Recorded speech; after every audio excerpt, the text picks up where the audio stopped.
And specifically, we're digging into the book of Proverbs, chapter 4. We'll focus on verses 10 through 15 and then jump ahead to verses 20 through 27. Mm-hmm. Our goal really is to unpack the key ideas here about, well, living wisely. Right, understanding these two paths the text lays out and how crucial wisdom is for our lives. We want to pull out the most important nuggets for you from this source. Okay, so let's get into it. Proverbs 4, starting around verse 10, the writer, Solomon, it's framed as him talking to his son, giving some really vital instruction. It starts right off. Hear, O my son, and receive my sayings. Very direct. Very. And then there's this promise attached. Yeah. And the years of thy life shall be many. No, that part caught my eye. Does it mean, listen and you're guaranteed to live to be 100? The source suggests it's maybe not quite that simple. Exactly. It's not presented as a magic formula for lifespan. It's more about the quality of life, the stability that comes from living according to this wisdom. So a more fruitful life, on average, because of the choices you make. That seems to be the idea. Wisdom builds a kind of resilience, a foundation. And the way it talks about holding on to this wisdom, wow. Verse 13 says, take fast hold of instruction, let her not go. Keep her, for she is thy life. Yeah, take fast hold. That's not casual, is it? No. It sounds intense. The source uses this great illustration. It's like holding a rope when you're rock climbing. Ah, okay. High stakes. Incredibly high. You have to grip it tightly, tenaciously. Letting go isn't just inconvenient, it could be fatal. It underlines how vital this instruction is considered. And this instruction, this path of wisdom, it's immediately contrasted with something else in verse 14, the path of the wicked. Right. And that path is described in no uncertain terms as leading to corruption and death. A very stark choice being presented. Absolutely. And the warning against that wicked path in verse 15, it's just as forceful. Avoid it. Pass not by it. Turn from it and pass away. Let's break that down. Avoid it. Mm-hmm. The source says this isn't just sidestepping, it's more like actively rejecting it, rebelling against it. Precisely. It's a strong rejection. Pass not by it. Mm-hmm. Yeah. Pretty clear. Don't travel on that road. Okay. Turn from it. Consciously change your direction. Get off that path if you're even near it. And pass away. Move past it while staying securely on wisdom's path. So it's like a rapid-fire sequence of commands. Reject it, don't walk on it, turn away, get distance. Exactly. Very strong language urging separation from evil. So this first section really hammers home. Listen, grab hold of wisdom like your life depends on it and forcefully steer clear of the alternative path. That's the basis for stability. That's a great summary.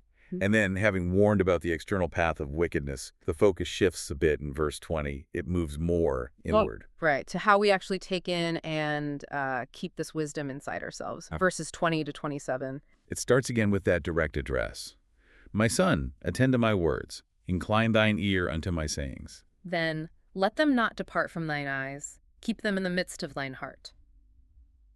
The source mentions the ears and eyes here are like gateways? Gateways to the heart, exactly. You hear it, you see it, you take it in. But then the crucial step is to keep them in the midst of thine heart, deep inside. Not just superficially understanding it, but really internalizing it. Mm-hmm. Making it central to who you are. And verse 22 gives the why. For they are life unto those that find them, and health to all their flesh. That health to all their flesh. But the source clarifies it's broader than just physical health. Well, yeah, much broader. It's not just about avoiding sickness. It's presented as health for the whole person. Body, mind, spirit, the whole package. That's the idea. Godly wisdom brings this fullness of life, this holistic well-being. It is life and health in the deepest sense for those who truly find and internalize it. Which leads us straight into verse 23, which feels like, well, a really central command. Keep thy heart with all diligence, for out of it are the issues of life. Absolutely pivotal. And heart here, as the source explains, isn't just the physical organ. It's the inner person, mentally, emotionally, morally, spiritually. Yes, the core of who we are. The text calls it the spring of all of life. Everything flows from it. Wow. So our thoughts, motivations, words, choices, actions, everything stems from the heart. That's the picture painted here. The entire direction and quality of life depend on the state of this inner core. And the command is to keep it, like guard it, with all diligence. That implies it needs protecting. Definitely. And the source touches on why, maybe hinting at ideas like in Jeremiah about the heart being deceitful. It needs guarding, not just from outside influences, but also from, well, its own potential to go astray. That analogy the source uses about the missionary guarding his truck, that really drives it home. Yeah, the layers of security locks, garage, special lug nuts. Because it was so valuable and vulnerable. It makes you think, doesn't it? If the heart is the spring of life, are we guarding it with that same kind of diligence, recognizing its value and its vulnerability? It's a powerful question. And the text then immediately connects guarding the heart to our outward behavior. First up, the mouth in verse 24. Put away from thee a froward mouth, and perverse lips put far from thee. Okay, froward and perverse. Mm. What do those mean here? The source explains them as referring to deceitful, crooked, unprofitable talk. Words that twist truth or just aren't helpful. So guarding your heart leads directly to cleaning up your speech, because words reveal what's inside. Exactly. It's often the first and most obvious overflow of the heart's condition. Then verse 25 shifts to the eyes. Let thine eyes look right on, and let thine eyelids look straight before thee. This seems to be about focus, doesn't it? Yeah, keeping your gaze fixed on the right path, the path of wisdom. Life's full of distractions, isn't it? Useless things, tempting things, things that pull your attention away. This is a call for single-minded focus on what matters. Don't get sidetracked by every shiny object or dangerous detour. Right. And then finally, verses 26 and 27 deal with the feet, our actions, our path. Ponder the path of thy feet, and let all thy ways be established. Ponder suggests careful thought. Yes. Weigh your actions, consider your steps, make sure they're well planned and sound. Don't just stumble along. And let all thy ways be established. Is that a command to be firm, or a promise that if you ponder, your ways will become secure? It could be interpreted both ways, perhaps. Be steadfast, and as you are careful, God will establish your path. The source leans towards it being both a command and a resulting promise. Then turn not to the right hand nor to the left. Remove thy foot from evil. This reinforces that idea of a very specific path, doesn't it? Very much so. The path of wisdom is presented as straight, clear, well-defined. Any deviation, right or left, is seen as moving toward danger or evil. It contrasts sharply with the wicked path, which is described as crooked, deviant, leading to trouble. Yeah. The force mentions how ancient travelers had to navigate carefully to avoid physical obstacles, like swamps or rocks.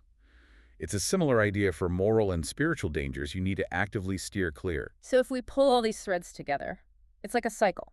You hear and receive instruction, you hold on to it tightly. You actively avoid the opposite path. You guard your inner self, your heart, with intense diligence. And that guarded heart then expresses itself outwardly in controlled, truthful speech. In focused attention, keeping your eyes on the goal. And in carefully considered steps, staying on that straight path and avoiding evil, they all connect. It's all part of this integrated picture of living wisely. And the source points out this wisdom isn't just for the individual reading it. There's a sense it's meant to be passed down, generation to generation. Like a legacy of wisdom within families or maybe spiritual communities? Mm-hmm. And the outcome, the source is clear. Living this way, God's way, naturally leads toward flourishing. While the wicked stumble, lacking that foundation, that understanding. Right. And it applies to everyone. The source mentions young people, youth, adults. It's timeless guidance. The practical side mentioned is interesting too, like needing humility to even receive wisdom in the first place. And how actively avoiding those wrong paths is key to preventing sin before it even starts. Okay, so we've journeyed through quite a bit here. The absolute necessity of instruction, that stark warning about the destructive path, the criminal importance of guarding the heart. And how that inner reality shapes our words, our focus, and our actions. It all ties together. And the source makes that point. Knowledge is most valuable when understood and applied. It also notes wisdom isn't just knowing stuff, it's what we say and what we do. Right.